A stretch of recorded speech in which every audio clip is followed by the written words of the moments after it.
Hey, it's Hammer Time. On this episode of Hammer Time, we have newly appointed Arizona Corporation Commissioner Lea Márquez Peterson. Commissioner Lea Márquez Peterson, welcome to the program. Thank you, Glenn. Such an honor to be here. You're now in high statewide office. How does your first impression? You know, it's been such an honor since I got the call from the governor's office about being appointed to this position. It's been a whirlwind, but just so honored that Governor Ducey thought of me in this type of position, in a statewide position, because the Arizona Corporation Commission plays an important part in our state, and I don't think a lot of people realize exactly what we do.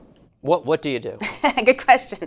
We regulate utilities, so it's electricity, water, sewer, wastewater, but in addition to that, we also handle business and corporation, securities, pipeline, railroad. There's so many aspects of Arizonans' lives that the Arizona Corporation Commission touches. With your background as a small business person and then building one of the most effective chambers in the country, and I believe a chamber that one year was recognized as the Hispanic Chamber of the Year, how do you believe that perspective will help? I think it's interesting to bring a business perspective to this seat as a commissioner. I mentioned one of the places that the commission focuses on is business and corporation.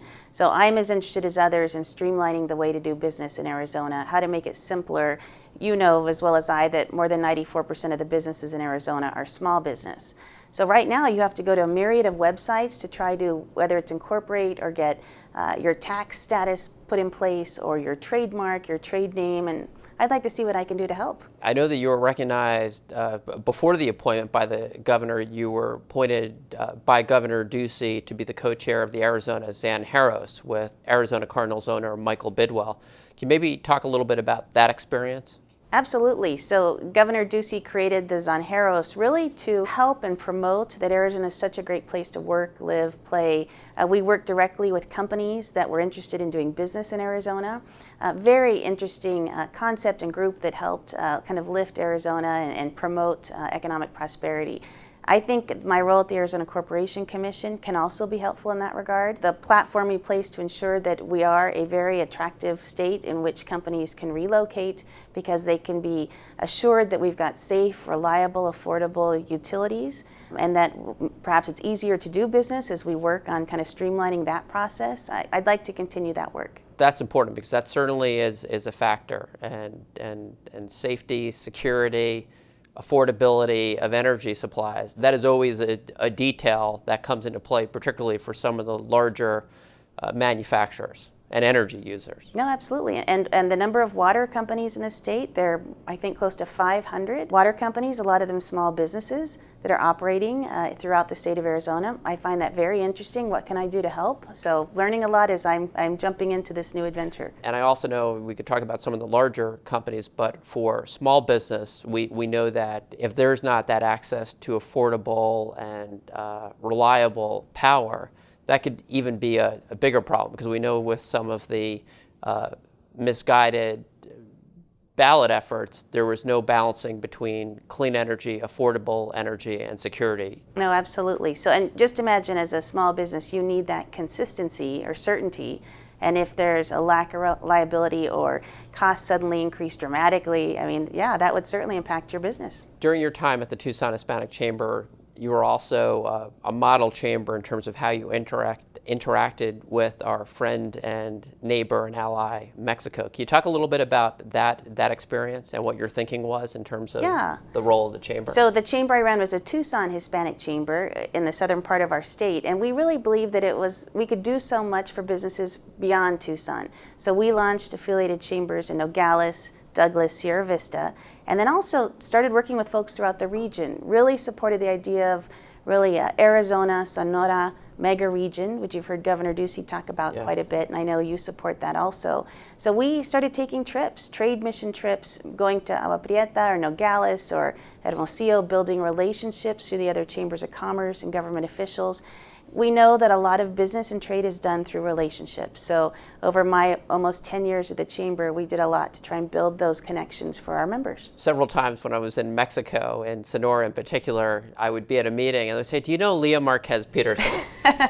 So that was a pretty good indication that you were doing something really right in terms of connecting the dots between Arizona business and Sonora business. Yeah, well, thank you, and I'd like to, continue building those relationships. I know the Arizona Corporation Commission joined the Arizona-Mexico Commission. I think that's an important relationship to have. So I'm going to continue that passion around building international trade. One final question on this. We saw each other at the White House USMCA, US-Mexico, Canada agreement event that was also a Cinco de Mayo event. By the way, for the record, I still have never been invited to the White House for the Hanukkah party, but it's on my wish list. Right. Can you talk a little bit about the importance of that agreement? I know you've been a vocal proponent of moving that forward. Yeah, and I've lent my voice to yours, certainly, Glenn, and others throughout the nation who've talked about the importance of the U.S.-Mexico-Canada agreement to sustain kind of the economic levels we are currently in the state and throughout the nation. So many industries depend on the strong relationship between Canada and Mexico and the United States. What I'm fearful of is that not enough of us are paying attention to push our Congress people to ratify the USMCA. You've got a lot of us that are strong believers, and we are all talking to one another, but I've been trying to do local radio in Tucson and local press and get out throughout the state to talk to folks about the fact that we need to talk to our Congress people about the importance this means to Arizona. More than 200,000 jobs, Yes. $17 billion in trade. I know you know all these numbers. So this is something we can't let pass by because we will be in dire straits. Well, it's as you said, 200,000 plus jobs wrapped up into trade with Mexico and Canada.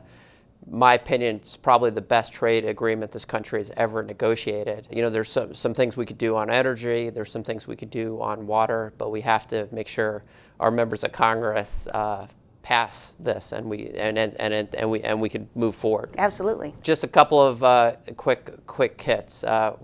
Curious what you read a daily basis. What is a corporation commissioner? I read the local papers, Arizona Daily Star, I read the Arizona Republic, I read the Arizona Capital Times. Focus on that, and now I'm starting to pick up a lot of utility-related magazines and newspapers to educate myself. I may stick with Sports Illustrated. That's right. Tucson region is becoming more and more known internationally for its restaurants. A friend of mine at Visit Tucson now gets invited all over the world to talk about the food scene. What's a couple of great choices particularly for people maybe in the great state of Maricopa County? We're down in Tucson. Where are some good places? I would encourage them to visit Tucson, absolutely. We've won gastronomy awards that I think we might be the only one in the United States with such an award. Right. So to pick one would be tough, especially as a past chamber president.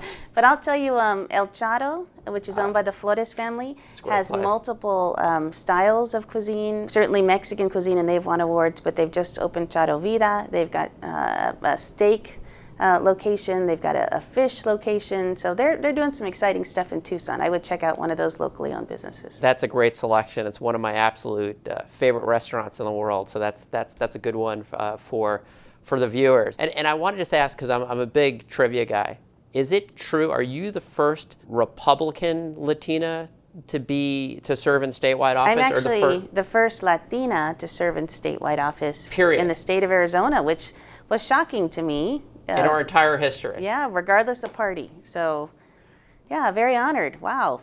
Well, the governor once again made a terrific selection. Thank you. It was a real privilege to have a chance to work with you in the chamber capacity.